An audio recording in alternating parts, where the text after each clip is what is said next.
Well, great day, everyone, and welcome to Spirit and Mind.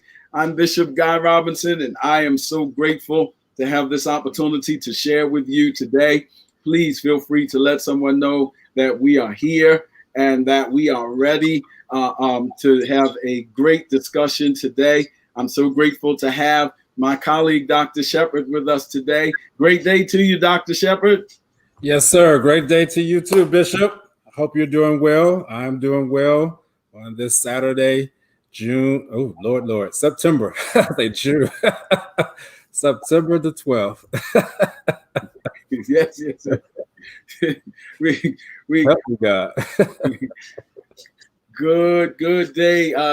Great day to Letitia. I think Letitia Malcolm. Yes. All others that are sharing with us today. Please feel free to share. We have some guests with us today that we're going to introduce to you in just a few moments. But we want to encourage you to let persons know that we are here and it is time for Spirit in Mind. Dr. Shepard, it's our normal protocol for you to give us an update. Do you have an update for us today medically? Yes. So again, welcome to all those who are coming on in, and I pray that everyone is doing well. Want to just continue to emphasize the 3 W's. I've kind of stole this from the Surgeon General, but I'm using it now. And the 3 W's: wash your hands, wear your mask, and watch your distance. Continue to do that. We just came out of the Labor Day weekend. And so we're going to see in a couple of weeks how well we did or did not do. So that's going to be interesting to see. State of Maryland has now been almost a whole week in phase 3, stage 3. Schools have started. And so many different things have happened just this past week where people are really observing to see how we're going to adjust. I see the month of September as a transitional month. And so not too much yet to say how things are going to be. We're just going to be very watchful, very prayerful, and we want to make sure that we're doing all that we can do. I will say this, that we need to, for those who believe in the power of prayer, we need to be in prayer in regards to this vaccine situation. Just this past week, one of the big noted pharmaceutical companies, AstraZeneca, had to stop their phase 3 trials. Phase 3 trials, for those who are in the medical field, know that that's when you do human trials, and you have to test your potential vaccine or medications. It has to go through rigorous trials, and the United States has one of the most rigorous systems. And so we're just hoping that a vaccine will be in the, we know it's in the works, but will come through. But what I want people to know, as I conclude, is the vaccine is not going to be the answer to all of our problems. All right. I need you all to understand and hear that. That's not me being negative or being pessimistic. The vaccine is going to help us get through. But just in case they release a vaccine, even by the end of this year, that is not going to just end the pandemic. All right. A vaccine has to be distributed. We have to make sure that people are safe and effective. Safe and effective are 2 different things. Does not mean the same thing, you all. Something can be safe and not be effective, and something can be effective and not be safe. And so we have to know that those 2 areas where we should be prayerful and do our due diligence in finding out. And I want to encourage you, if you have the opportunity, if you're a Black person or person of color, go out and be a part of the clinical trials. You might say, well, Dr. Shepard, how is that possible? Well, we have to be a part of the clinical trials if we're going to see good results and effective results within our own communities. Black people are not the same as Caucasians, are not the same as Latinos. And Latinos, again, as we know, Blacks is a whole diaspora, a whole spectrum. Same thing with Latinos, Latinx. So we have to be a part of those trials. So, and just in case if anyone's out there, we're here in the state of Maryland. I know University of Maryland is doing clinical trials. I believe Hopkins, I've heard more about University of Maryland trials. But we have to be a part of these trials so that we can get to be safe and effective And later on, Bishop, I want to talk about one thing, but I think it's probably going to be toward the conclusion. So remind me of that. The Lord has really impressed on me, how do we rebuild and restore the trust during the pandemic? So that is where I've been laying my hat, reading in the Word of the Lord. Again, spirit and mind. So sometimes I have to take off that doctor hat to put on my preacher hat. But I tell you, that thing has been really bubbling up, as they say, inside of me, that we need to regain and restore the trust back as we are going through this pandemic. And we'll touch some of those points even as we go through our discussion today. Thank you, Dr. Shepherd. I'm smiling because one of the things I love about the update is that it shows, and there's always something in your update that triggers for me the profound connection between the psychosomatic worlds, or the worlds of mind and body. And so many times I remember in my freshman year of school, my biology teacher saying that when you really study, you'll learn so much about life. And so there's so many larger principles just in you sharing. The physiological also gives insight to the psychological and even the spiritual. And so I say that to say, I'm going to continue to stay with this theme that you raised about safe versus effective, that something can be safe but not effective, and something can be effective but not safe. That has so many implications in terms of political ideologies and philosophies of pragmatism versus idealism. And just because it works, does that mean it's the best thing? And I want to use that as a wonderful segue and begin to talk about Black male conservatism, which is our discussion today. And as usual on Spirit and Mind, we usually start with a biblical reference because it is Spirit and Mind. And we'll use that and then we'll introduce our guests that we have with us today, right here on Spirit and Mind. From the spiritual perspective, I would note, for those of you that are taking notes, Exodus 2 and 11. Exodus 2 and 11. And let me say, pardon me, I had a funeral to stop by today, a socially distanced, masked funeral, Dr. Shepherd, that I had to stop by. So I'm dressed a little overdressed, and it is by no means an expression of Black male conservatism. But Exodus 2 and 11, Exodus 2 and 11 is an interesting text, and it talks about Moses. Text says that Moses is grown, and one day he looks out at his brethren from Pharaoh's palace, and he sees their burdens. And he saw an Egyptian beating a Hebrew, and the text says one of his brethren. And that's interesting because Moses is raised in Pharaoh's house. He was taken from his biological father at 3 months old. So Acts 7 says. And so from 3 months on to being grown, he does not have that kind of relationship in the recorded text with his father, but he is raised in Pharaoh's system.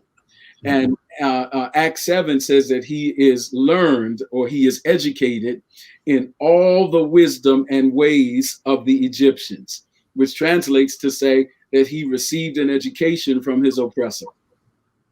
And having received an education from his oppressor, yet he still identifies ethnically with the Hebrews, whom he calls his brothers.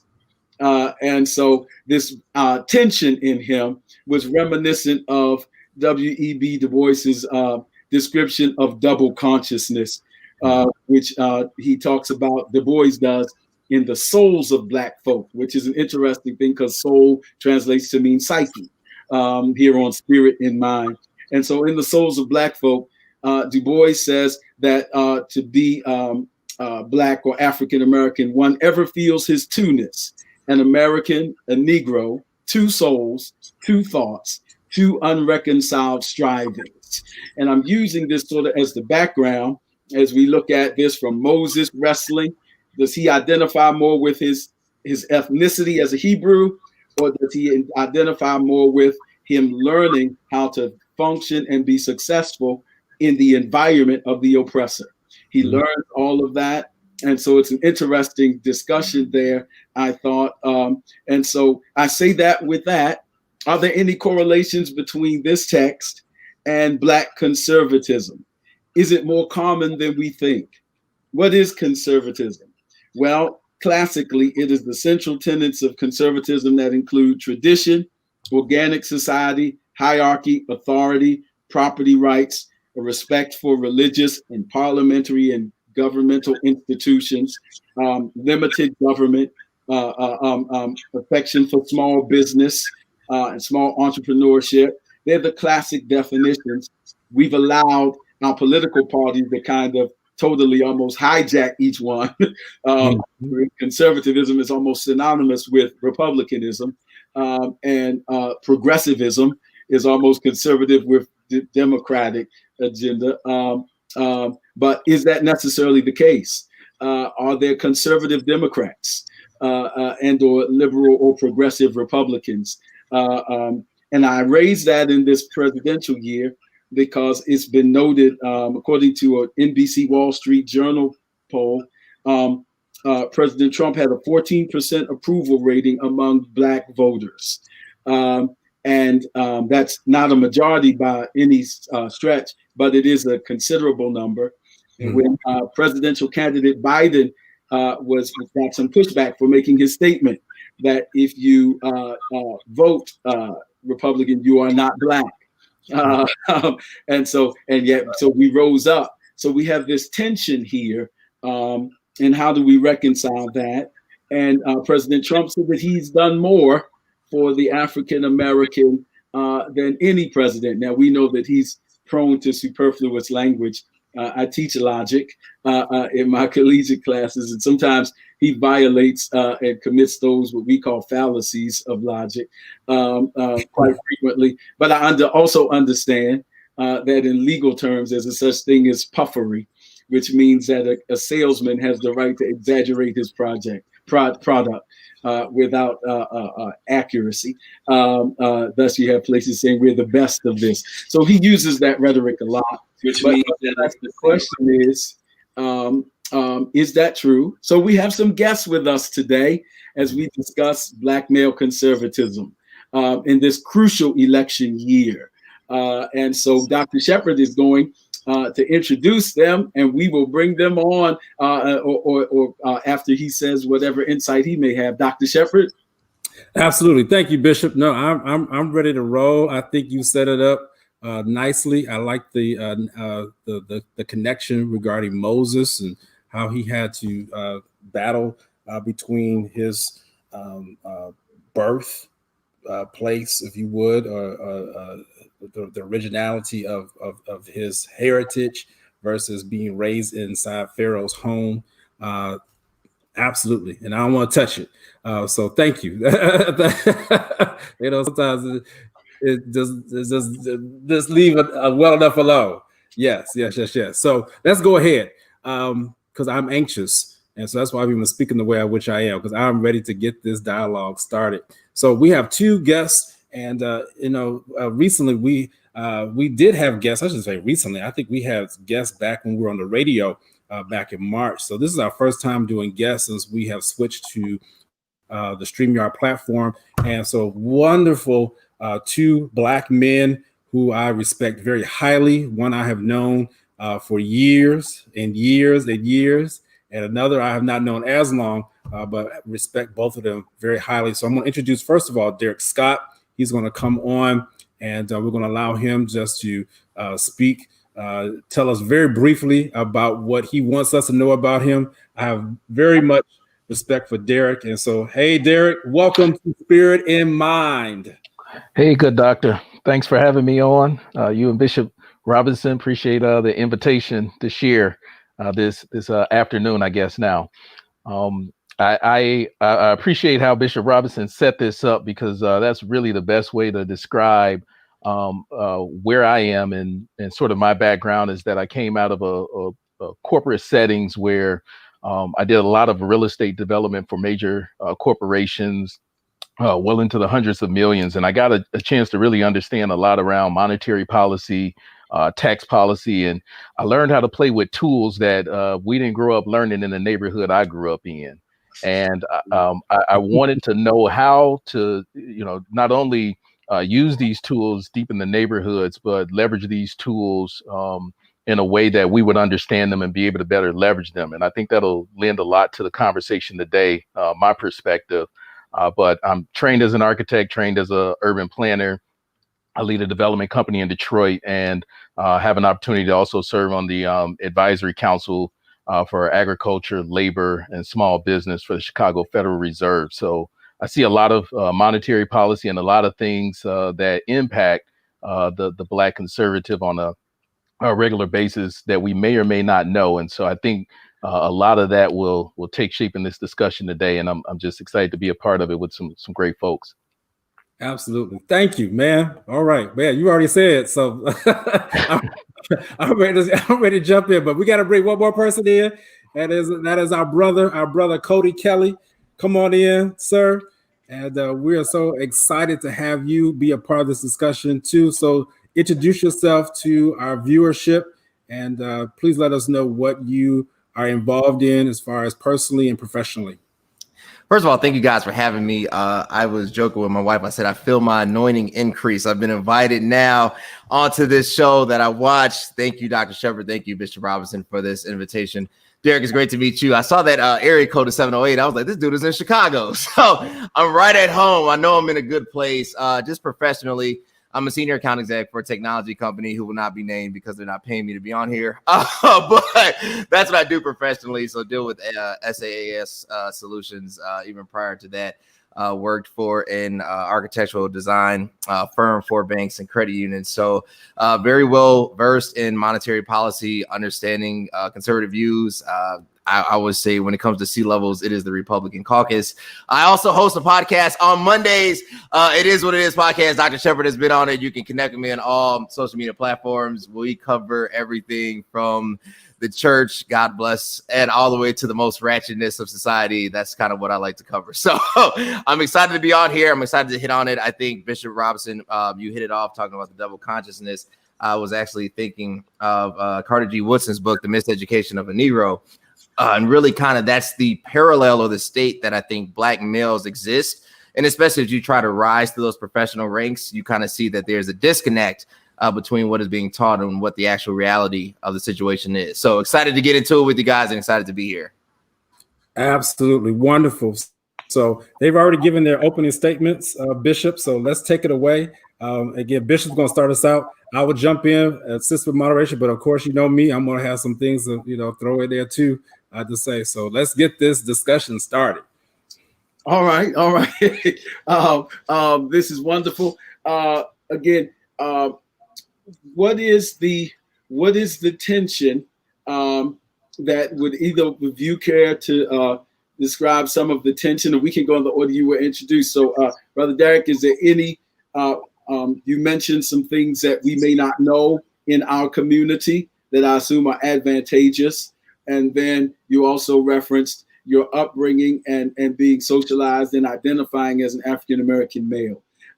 So what is some of the tension that you feel with regards to this crucial election year or in general? Sure. So I think the added tension comes in. I was raised in a very, very traditional Pentecostal holiness home, right? I'm also an ordained elder in our denomination. And so there is this tension that exists with your moral and your spiritual views that we've seen one side of the aisle. And from a conservative perspective, there's a position that there's a certain group of folks that you understand where they stand on certain issues such as abortion, issues such as same-sex marriage, issues of moral obligation that many of us carry. But then there's also on the other side of the aisle where we've seen so much social policy that has affected or directly tried to impact African-American communities. And we've seen the welfare structure, we've seen social policy that's tried to address issues that we systemically face in African-American communities. and particularly underserved communities. But what we don't oftentimes see is monetary policy that impacts us in a positive way that we're not educated on and don't know how to take advantage of those monetary policies.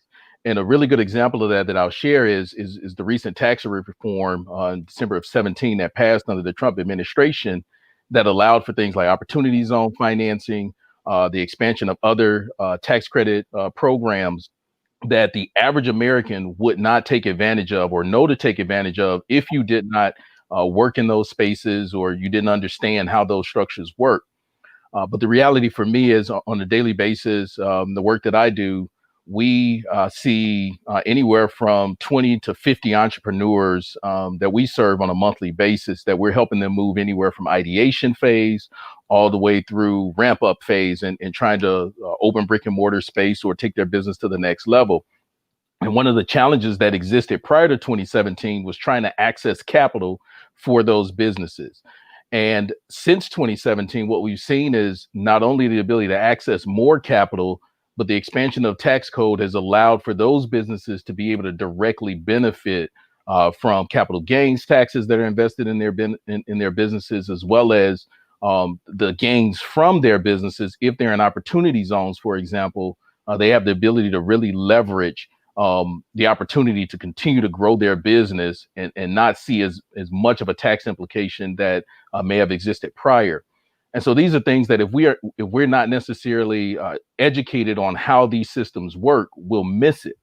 And so I hear a lot of folks who would critique that and criticize and say, well, there's only the wealthy whites are capitalizing on that right now and taking advantage of that. And I would agree. And it's not because it's not an equal playing field. It's because there's two major reasons. One, we don't necessarily understand exactly how it works and how it operates. And then two, our access to capital has been so limited historically that our ability to take capital gains that we have and reinvest them into opportunity zones is limited. But the opportunity is there. And so I think there's many other examples around tax reform and tax policy and monetary policy that if we really looked at it, it has the ability to directly benefit Black and brown communities and minority communities. And while they do have the potential to drive continued displacement and gentrification in neighborhoods, I think those that understand the policies and how they work can get ahead of those curves and really make an effort to slow it down. But I don't think they're bad in themselves. The byproduct is sort of bad if we don't understand them and know how to get in front of them. Understood. This is good. So I don't want to break it. So let's keep going. Next. So how about you, sir? How do you feel about it, Corey? I think the mishap or the confusion is I always say historical evidence is the predication or the predictor to future happenings, right? So let's look at it from a political standpoint. My grandfather, the late Bishop Cody Marshall, would have the bosses, I call them the bosses of Chicago, the Democratic leaders. They would come to our church quite frequently, right? They, from Mayor Daley to Jesse Jackson Jr., I mean, you can name it, to aldermen, to, just all of them. There's not probably a political leader in Chicago that has not stopped at Freedom Temple. And when you grow up in Chicago, it's hard to deal with the fact that you have an overwhelmingly ran Democratic city. I mean, I don't even think, like, Republicanism is a 4-letter word in Chicago, right? Like, you can't win any, at least high roll in this city. And yet you have to deal with the fact of gang violence. Yet you have to deal with the fact that when urban areas are improved, it's really not improved for us. Gentrification is a real thing. Like, I live in the Bronzeville community, and I'm all for diversity and inclusion. But what I see is less and less Black home ownership, right? You see less and less of it, and you see really more of the advancement of others. And it's wild that while one side seems to be overwhelmingly winning all the time, our people are constantly suffering. And you start pointing or looking at what is the cause for this. And then when you see that the reality is one wave has always carried this baby, right? So you start saying, well, really, are the Democrats for us? And then if you grow up like the elder Derek Scott mentioned, in a conservative and a religious conservative home, you will naturally gravitate more to a conservative outlook, right? That starts to appeal to you. But when you get into the fine print, you realize that they don't want you either, right? So like, I think the problem that keeps occurring is that the Black person, and specifically the Black man, has no home. It doesn't matter if it's on the left, right, or it doesn't matter if it's on the right. You don't see yourself. I don't see myself in Biden, and I don't see myself in Trump. But you do gravitate toward this idea of freedom, and it's that drive for freedom. And the problem is when it comes to working hard, pulling yourself up by your own bootstraps, the things that we're taught as Black men, how to be strong, how to love your wives, how to care for your family, that really is a conservative talking point. So there's this deep desire to be basically affected and want to be included in a group that does not want you. So for us, I always say we're the ugly stepchild in America, right? And I think that the double consciousness arises because not only do we not have access to capital, not only do we get discriminated against, what you'll find out is that every political season is always more about catering to us as far as pacifying us, but never about providing any real remedy or solution. And I think a lot of us, and especially for Black males, found it out the hardest in 2008. And I love President Obama. I love him. But we didn't get what we should have got up under him. And I think that is fair to say. It is just fair to say. HBCU funding was cut down drastically under President Obama. Like, there was just things that we should have got that we did not receive under him. And even though symbolically, yes, we advanced. Yes, now we have evidence that you could be a person of color. You could be a Black person and become the president of the United States. But we're not looking for tokenism anymore. We're looking for true, effective resolve. And the fact is, I don't think neither the left or the right has that answer. Wow. Yeah, Bishop, let me just say something to that. I'm so glad you said that, Cody, because what I have been really struggling with over the last, the year, is that I have seen how the tide has changed, even this year, 2020, after the murder of George Floyd. And I've felt it even within myself, as I've been called upon to do more than what I've ever been called upon to do. How I have just stood up and just said no more. Like I am not accepting certain tokens or certain free passes just because of my color. No, I'm letting people know that I am a Black man who knows what I'm talking about. I need to be able to see something in somebody else that looks like me, who will represent my ideals. And the reason why this show is so important today, for those who are joining in, you might say this is a little bit of a different flavor, but let me tell you, this is where we need to be at when we deal with the issues that we are handling on an everyday basis. It is wonderful for us to have been within our church buildings every week and whatnot. But let me tell you, I think the Lord has made it clear to us during this time, and I don't want to digress too much, but that we have got to put the pen to paper, let the rubber meet the road, and get up and do what these two young men just talked about. We have got to make sure that we are active in our communities and out there looking for people who will represent us and who look like us and will represent us well. That is the tension. I sat yesterday in a barbershop, and I'm about to be finished here. And I go to a barbershop inside of Baltimore City. Baltimore City is just like Chicago. It's just a mini version of Chicago.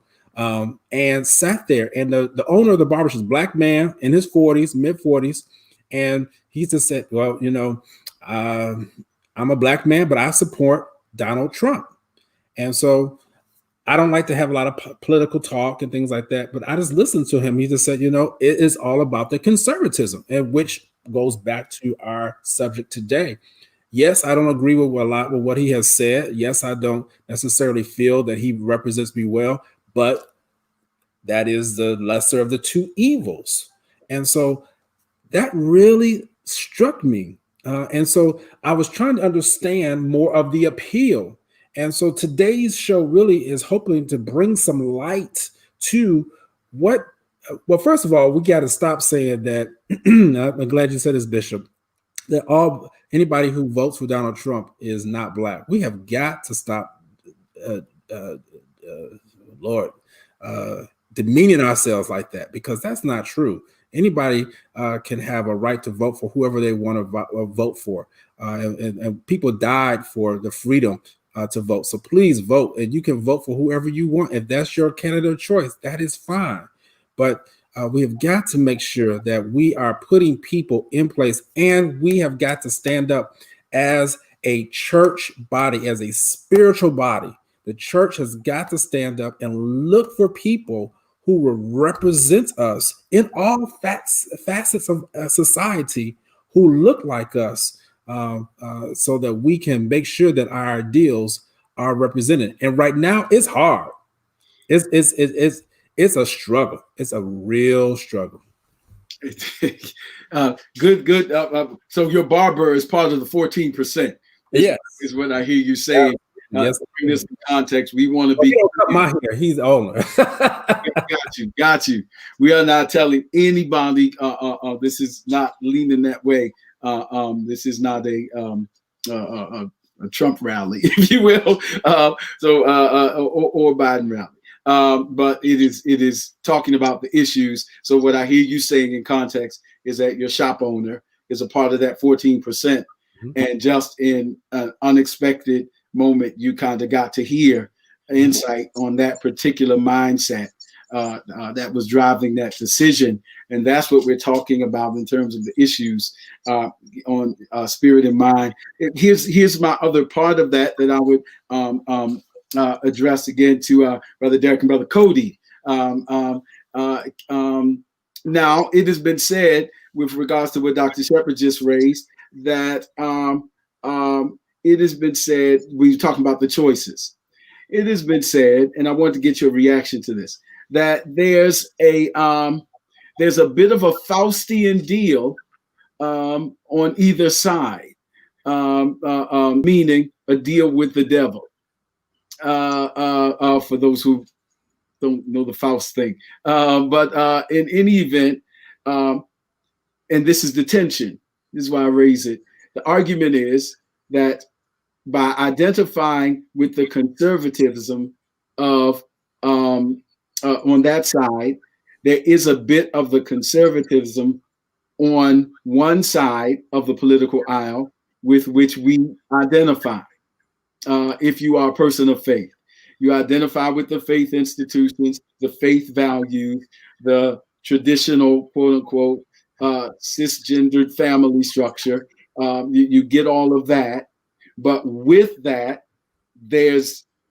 and you even get some of the small business initiatives and the monetary incentives that you just mentioned, Brother Derek, Elder Derek. But with that, there's also the fine print or the rider with that agenda that is inherently racist or full with at least ignorant bias or implicit bias, privileged statements, and really discredits the need for social reform, and sometimes argues that there is no such thing as racism anymore. And so you get that with which you might not subscribe to.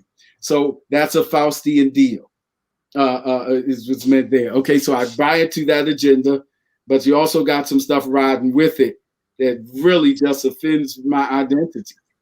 Then on the other side, if you go with the social progressivism, if you go with the things that we might identify with more as minorities, there's also on a continuum over there where there is a different battle where you're fighting what religious conservatives see as the challenges. Some, I'm not claiming, but it's the analysis, as the reformation of social structures and redefinitions of familial structures and redefinitions of engendering and gender neutral and progressivism and to the extreme. So on both sides have the extremities co-opted everything.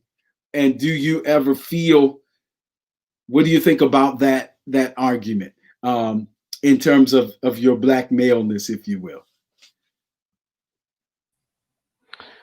Wow. Bishop, you threw it all up against the wall. So let's see Right. what sticks. And you've described it well. I think there's this idea that we always, every time an election comes up, we have to choose between the lesser of two evils, right? And we, there's some evil, there's some trade off. Or what do we trade off? And we try to justify a lot based on our own preconceived notions about what's morally right, what's the most good for the most people.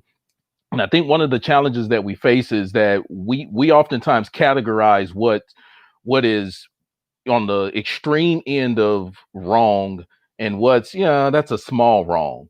And while we tend to address things like abortion and homosexuality and these issues around gender, and we address those issues as big things in the eyes of God, we don't always address the issues that Jesus talked most about, which were things like justice and making sure that we're caring for the most underserved populations. Jesus talked about separating the sheep from the goats, and he described the goats as being those who didn't take care of the sick, those who didn't take care of the hungry, those who didn't provide refuge for the homeless, those who didn't give food or drink to somebody who was hungry or thirsty. And so we tend to sort of categorize evils, right? And we say that there's some evils on the extreme spectrum and there's some that are just small evils. And I think we have to be careful when we take that approach, because what we'll do is we'll see one group as being the armor bearers of God's divine mission, and we tend to vote that way. And that's not always the case. We have to look at the issues that most impact, especially as conservative Black males. We have to look at the issues that impact our communities, impact our homes, and then we have to be informed on those issues to find out what is this particular candidate's stance on that policy. I want to go back to something that Cody said earlier, which is if you start to look at statistics, it will start to raise questions about the Black community's longstanding history of allegiance to the Democratic Party. Right? If we look at the 8 years under the Obama administration, the average household income of African Americans families was a lot less than just the last 3.5 years under the Trump administration, or the previous years under the Bush administration. Right? It saw the largest increase under the Clinton administration, but we actually saw a wealth drop during the Obama administration. Right? We saw national GDP go up, but as a percentage, African American homes and household incomes went down percentage wise. Unemployment rate went up in African American communities, and we try to celebrate the fact that we saw all-time lows, but it wasn't because people were employed. It was because more African Americans left the job market. So we didn't even count them as unemployed. They just weren't in the labor market anymore. So when we start to look at some of this fine data, it makes us question those who are putting out social policy for us, because we saw that as the good, right? That was the social good that we bought into. And then we start to look at that policy and look at the statistics and say, well, wait a minute. I don't know if this was really benefiting our communities. I don't know if the policy was actually effective. And then we see things like the HBCU legislation that recently passed, and to provide more funding. We saw Title III dollars get cut under the Obama administration. We saw HBCUs get funded under this administration. Now, whether it was bipartisan alignment that allowed it to happen, at the end of the day, Donald Trump signed that bill. He didn't veto it, he signed it. So we're going to give him credit for Corona and tearing up the country with Corona. Let's give him credit for some of the good stuff that's happened under his administration as well. And so I think if we actually take a look at the policy that has been pushed over the last, let's call it 2 decades from each party's, statistically, let's drill down and say what we thought was good, was it really good, or did it have negative impacts on our communities? And the reality is, as you look at some of these statistics, it didn't. Now, again, I'm not advocating that the other side of the aisle has the solutions. What I'm saying is what we've demonstrated as being grossly evil, and then on the other side said this is grossly good because they've done X, Y, and Z. What they've done, I don't think, if we take a deep look, has actually benefited us in the way that we've wanted it to benefit us, but also that we need it to benefit our communities. And that's something that we have to continue to challenge ourselves on, regardless of which side of the aisle we vote on. Oh man, Brother Derek, let me you provoke a question, and then we need to hear from Brother Corey. But here's my question from what you just raised, kind of as an addendum. The question is, are the progressive policies of African American leaders more vulnerable to a different kind of criticism? I'm aware that when we say the statistical data doesn't suggest that it was most favorable during the Obama administration, for example, as compared to the Clinton administration. The question is, we use the names because we're personality driven in our culture. But like when we say Solomon's temple in theology, Solomon didn't put up every piece of brick and mortar. He just was the leader.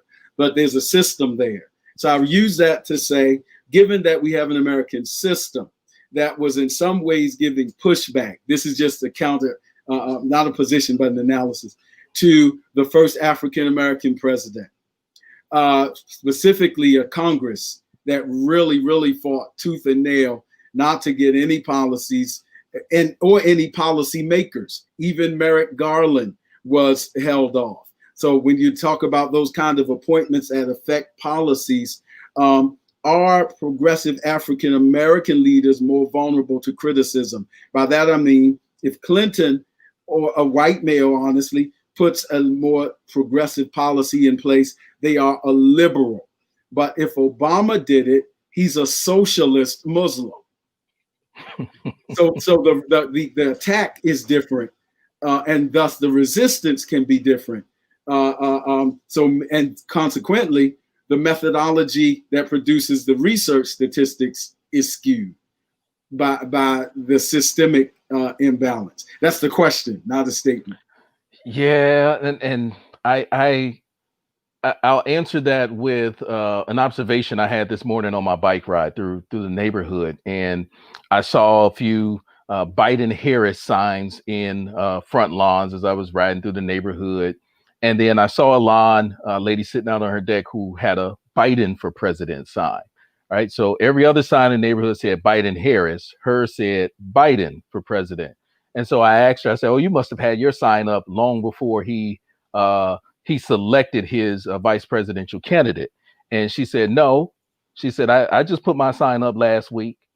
And she took a strong position to that because she did not like Kamala Harris because of a myriad of reasons, right? But yet she didn't have any issue with a candidate of a different color who shares the same views as Kamala Harris, as offering her as someone who should have been selected as the vice presidential candidate. And so I say that to say, and she was a person of color, I should add as well. And so I say that to say, there's this stark contrast between those who feel that if we are too conservative, right, we're not for our people, right? We're too conservative, right? We should be more progressive. We should be pushing certain agendas to the extreme. And then there's those of us that if we are too progressive, then we're seen as a threat, not only to the system, but to others in our party. And so we're starting to see individuals, African-American individuals who share some of those progressive views. They're starting to look at running in other parties, right? So you're seeing a lot of Black folks now who wouldn't have done it 10 years ago run on the Republican ticket, right? Because they're accepted on that side of the aisle. And it's also a sort of tokenism to say, look, we're not racist because look, we got Black people on the ticket. Look, we can't be racist. Look, we're supporting Black candidates. And so I think what we have to be careful of is things like questioning the Blackness of a Black vice presidential candidate. We have to be careful of questioning the record of individuals who were making decisions that aligned with their party at the time, in the best interest of those party interests, to make sure that they could keep a seat at the table to have a voice. And I think sometimes we're too critical because we don't watch people's voting records. And then last, I'll end with this one. I remember being in high school, and when I was in high school at Thornton Township High School, Harvey, Illinois, and Senator at the time, State Senator Obama, came to our high school to speak, and he got up, and there was a bill on the table to send about $100 and some odd million in funding to the high schools throughout the state of Illinois.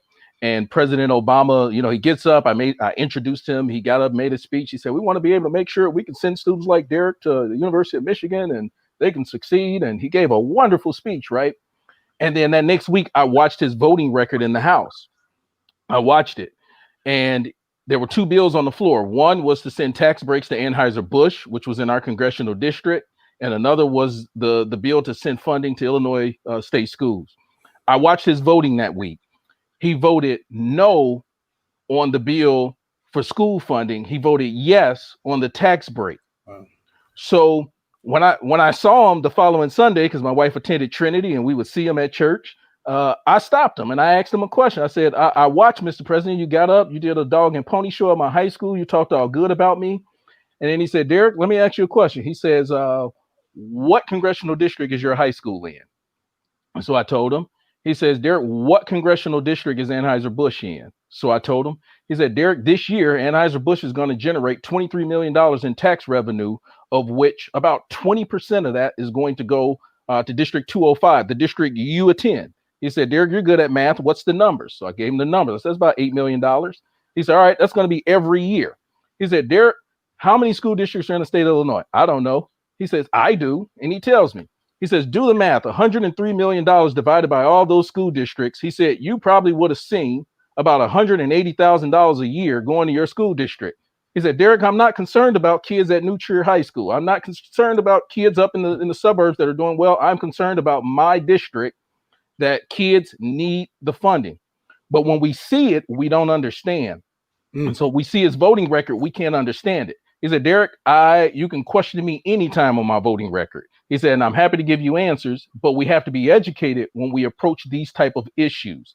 And I think a lot of times we see people in their voting record, we see their stance on certain issues, but we don't understand the immediate direct impacts that it'll have on our communities. And we can't hold them accountable if we don't really understand the reason and rationale behind it. Wow. Absolutely. That's powerful. But we got to get Cody in here talking about this tension and the perhaps the argument of the Faustian deals on both sides.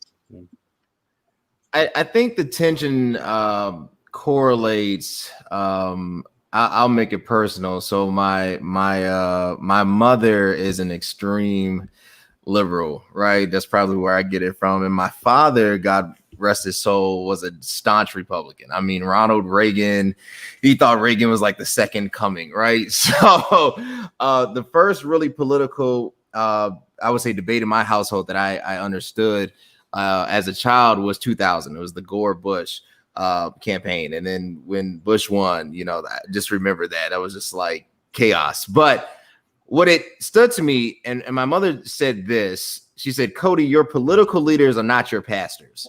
So when we talk about internally and we're dealing with this kind of, you know, religious makeup and who, you know, and how we think towards certain issues, our own social consciousness, our own social construct, our morals and our ethics, that only applies really to you specifically. And even though I would love to be in a country where we, you know, fast on Tuesdays, you know, we'd go to Memphis or St. Louis, wherever they decide the Holy Convocation is going to be at, you know, that's not the case. It's the United States. And as Mayor Daley told my grandfather 20 years ago, I'm the mayor of everybody, right?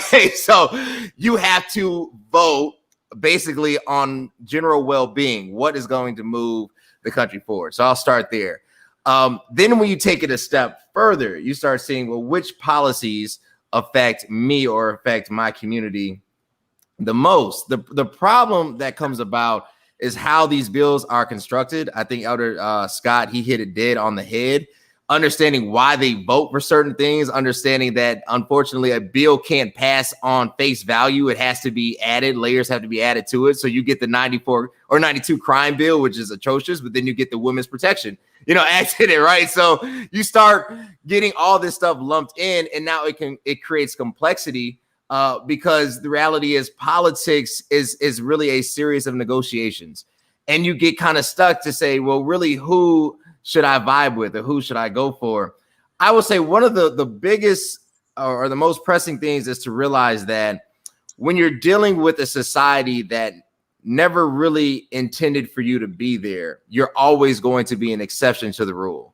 It's always a add-on or nuance. You're never going to be the main focus, even when you are the main focus. So George Floyd, Ahmaud Arbery, police brutality against Black men. No, police reform is the main focus, right? Because just in case my son, my daughter gets pulled over by the police, I don't want that to happen to them as well. It's not an issue necessarily because they were Black.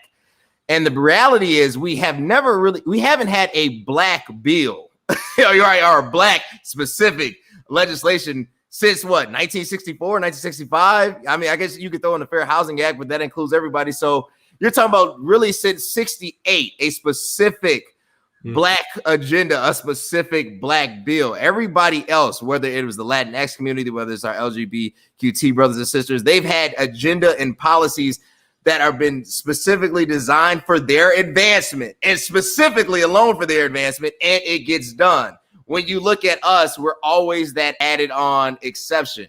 So then you're dealing with, well, who's going to allow me to be the best token? And it's everywhere. It's when you apply for jobs, is when you're trying to rise to the corporate ranks, you realize you're always the minority in this, scenario. So when you're looking at, well, how can I be the best token? You're going to go to somebody that believes that they can basically benefit from you being there. Is it disingenuous? Probably. It's probably disingenuous. They probably don't have that same love and gratification and acceptance and desire to have you a part of their strategy, but they understand that you're necessary to get their agenda across. So as long as it's a transactional relationship, this is what's going to continue to happen within the United States. Until the United States, and I'll go here because I think Elder Scott hit it dead on the head, until the United States deals with its original sin, and we go back where we should have started after 1865 and said, we need to answer for slavery, all this other stuff is out the door. The reason why that woman of color had a Biden sign and it wasn't a Biden Harris is because she doesn't believe in Kamala Harris, not because she's a progressive, but because unfortunately, when you're Black, you are pitted against one another. If you're a liberal or you're a progressive, sometimes you can go too far. If you're conservative, you deal with the issues of being a sellout, right? So this idea of a white savior or a white messiah is so embedded in our psyche, is so embedded in the world psyche that Biden looks like Abraham Lincoln. Matter of fact, Biden's whole strategy is like saving the union. That's the only thing he hasn't echoed out of his mouth, but it's very Abraham Lincoln-like. For us, until either the Democrats or the Republicans put together and say, we're going to deal with the issue of reparations. We're going to deal with the issue that we took millions of African enslaved peoples and transported them, raped them, shipped them across, changed their language, changed their names, changed their identity, totally disembodied their culture, disembodied their communities, put them up, and they've only been a pet at best. We will never move forward in this country. You will have a Biden-Harris ticket that will do good. I honestly expect Kamala Harris to be the 47th president of the United States if everything goes well. But if 2016 has shown me anything and everything can happen, right?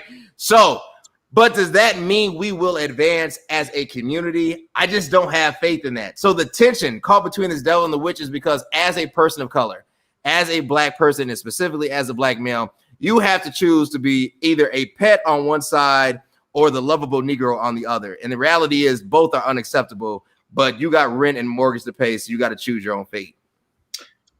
Wow. This is good. Oh, man. Dr. Shepard, you were right. Our time has flown by. I need to pick this up. You raised something powerful because you're talking about the ideology of this issue going back. And so that's hard to do, though, because without the other side coming to a moment of contrition and the kind of introspection required. That's a very spiritual theme, even though it's political. But when you're talking about looking at a social construct, looking inward, saying we were wrong about this, we didn't do this right, and there's some things that need to be reset, that kind of humility is hard. It's hard for an individual as a preacher. It's hard to get saved. It's what that kind of honest, you can't get saved without confession. Right. And you can't, and that kind of introspection. And as long as you make excuses for that, you'll have rationalizations, but never healing. And you see some of that happening in the culture. Maybe that's where we pick up because the other thing you raise is having to choose which one is the most pressing. And that's an area of disagreement in our culture is racism, which is inclusive of systemic poverty. The biggest threat is sexism, the biggest threat. Because some of our womanists and feminists would argue that that's a huge threat. Is secularism the biggest threat? That's the reason white evangelicals give, because they see secularism and the loss of faith values as a bigger threat than racism, not realizing that oppression is a transgression of faith values. So, but they see that as the biggest threat. Or is it terrorism? The Department of Homeland Security said that the greatest threat to America is not in North Korea or China, but it is white supremacists with militia moves and preparations. And so all those things are, and depending on what you see as the most imminent threat, affects how we go to the polls. But I hear us say we need to have more inclusive dialogue. Oh man, Dr. Shepherd. Yes, sir. I told you, Bishop. You know, these young men, I tell you, they have set the bar high, and we will continue this discussion. But let me tell you, as I've sat by, let me tell you what has, and I'm going to conclude with this. With all this said, you have to again think about what goes through the mind of the Black person, of why we are so depressed, angry, anxious. You know, when you think about all the different reasons why people are rioting and looting, and we don't condone any of that, but when you look at what we have talked about today, you can imagine the mental minds and the mindset of people of why they're so perplexed and why they're so confused. And then throw in the pandemic and you steal away their ability to be able to congregate and fellowship and worship within the house of God. And now you've stolen away their place of relief. And so that's why we are in the conundrum that we are in right now for so many people, why they're so anxious, depressed, can't do what they're supposed to be doing, not functioning properly. And this anger, and that's where I was alluding to at the very beginning of the show, the anger has worn down the trust that we have within our governmental officials, the trust that we have in our church leaders. And so what I hear us doing, Bishop Robinson, is picking up from where we left off on next week. But we also have got to deal with how do we resolve this anger and this mistrust, and we've got to restore the trust back into the institutions that God has afforded to us. All right, we've got to be able to get back to the structure, and I'm not saying the structure has been dismantled, but we've got to get back to trusting, and that has been my fear, that in this pandemic, the trust has just continued to been worn away, and almost like a wave keep coming and just torn away, peeled back. And so I see this show, I see what is happening on here. Man, I feel God. Restoring the trust that we need to have back in Him and back into the institutions. Now, I know some of you are, well, Shepherd, the institutions were racially motivated. You know, they were just wrong from the very beginning. I hear you on that. Yes, I hear you on that. But let me tell you, God always gave structure. God always gave something for us to be able to abide by. Always gave rules. And so they may not always be the best rules, but we have to make sure that we get back to the ideal of the nation that God formulated within here.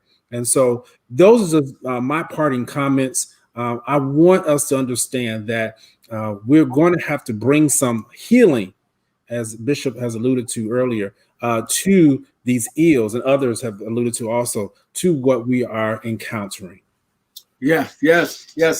So we got to continue this, brethren. Elder Derek Scott, thank you so much for being with us today. And Cody, thank you so much for being with us. This is we got to talk offline, y'all, because I feel we're on to something here that must continue.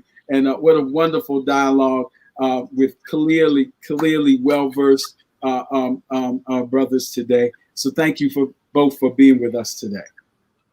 See you all later. All right. Thank you so much for having. All right. Dr. Shepherd, yeah, we got to continue. And there is solution. There is a balm in Gilead. And we will continue with that as Spirit and Mind progresses. Please tell somebody we're on. I'll close out with that same scripture. When Moses saw them, the Bible, same thing in Exodus 2 says, and in Acts 7 says the next day he saw two of his brethren fighting. Mm-hmm. And he tried to interrupt the fight, and they got upset with him. Mm-hmm. And Acts 7 is pretty clear. In Acts 7, it says he thought that they would understand that he was interested in their deliverance, that he was their deliverer, actually, but they did not understand. They did not understand Moses as this person who was trained in Pharaoh's house, but identified with them. And so that conflict is sometimes not easily understood, even within our own community. Mm-hmm. And yet, the hope of that text is that there's still a God who's going to deliver. And we got to stand on that and stand in the hope of that and stand in. And so we'll talk about that, trusting in our institutions, which means bringing them in line, more in line with the ideals. The practice is inconsistent with the ideals. And the goal is to say we need to bring the institutions raise consciousness to the ideal so that our practice looks more like the ideals. If that is not spiritual, I don't know what else either. Because that's the very walk of our faith.